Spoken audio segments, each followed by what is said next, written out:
দেশ ও বিদেশের সমসাময়িক ঘটনা প্রবাহের আপডেট নিয়ে বিশ্ব বিবরণের আরও একটি নতুন এপিসোডে সবাইকে স্বাগত জানাই।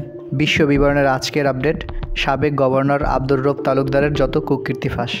ব্যাংকিং খাত ধ্বংসের কারিগর আব্দুর রব তালুকদার সবচেয়ে বেশি সমালোচিত হন এস আলম গ্রুপকে বিভিন্ন সুযোগ সুবিধা দিয়ে।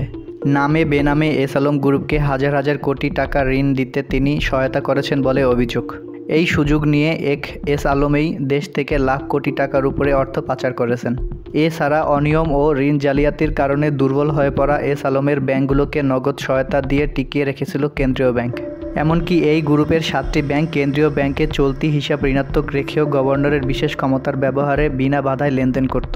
গভর্নরের এসব অপকর্ম যখন ধীরে ধীরে গণমাধ্যমে প্রকাশ পেতে থাকে, তখন কারণ ছাড়াই সাংবাদিকদের কেন্দ্রীয় ব্যাংকে প্রবেশের নিষেধাজ্ঞা জারি করেন।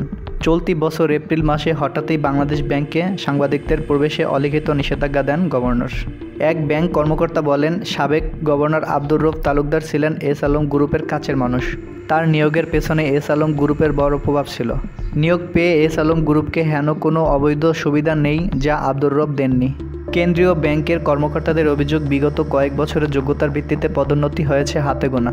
ডেপুটি গভর্নর থেকে শুরু করে অন্য বড় বড় পদে বসতে হলে এস আলম গ্রুপকে অবাধে অবৈধ সুবিধা দেওয়ার প্রতিশ্রুতি দিতে হতো। তারল্য সংকট মেটানোর কথা বলে রাষ্ট্রীয় কোষাগার থেকে দেদারসে অর্থ সহায়তা দেওয়া হয়েছে এস আলম পরিচালিত শরিয়া ভিত্তিক ব্যাংকগুলোকে। এই ব্যাংকগুলোর লুটপাট নিয়ে খুব ভালোভাবে জানতেন গভর্নর। 2022 সালের জুলাই মাসে আব্দুর রব যখন গভর্নরের দায়িত্ব পান, তখন ব্যাংকে রিজার্ভের পরিমাণ ছিল $40 বিলিয়ন উপরে। আর আব্দুর রব তালুকদার যখন পালিয়ে যান, তখন দেশের রিজার্ভ 20 বিলিয়নের নিচে নেমে গেছে।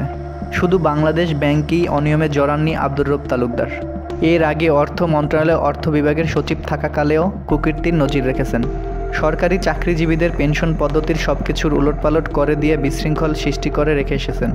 চুক্তিভিত্তিক নিয়োগে থাকা সচিবদের অবসরোত্তর ছুটি হিসেবে বিবেচনা করে পেনশন কার্যকর করা হয়েছে। এতে করে একজন সচিব সরকারের রাজস্ব থেকে একই সঙ্গে পেয়েছেন চুক্তিভিত্তিক নিয়োগের বেতন ভাতা, আবার সেই সময়ে কাটিয়েছেন অবসরোত্তর ছুটি, পেয়েছেন পেনশনও।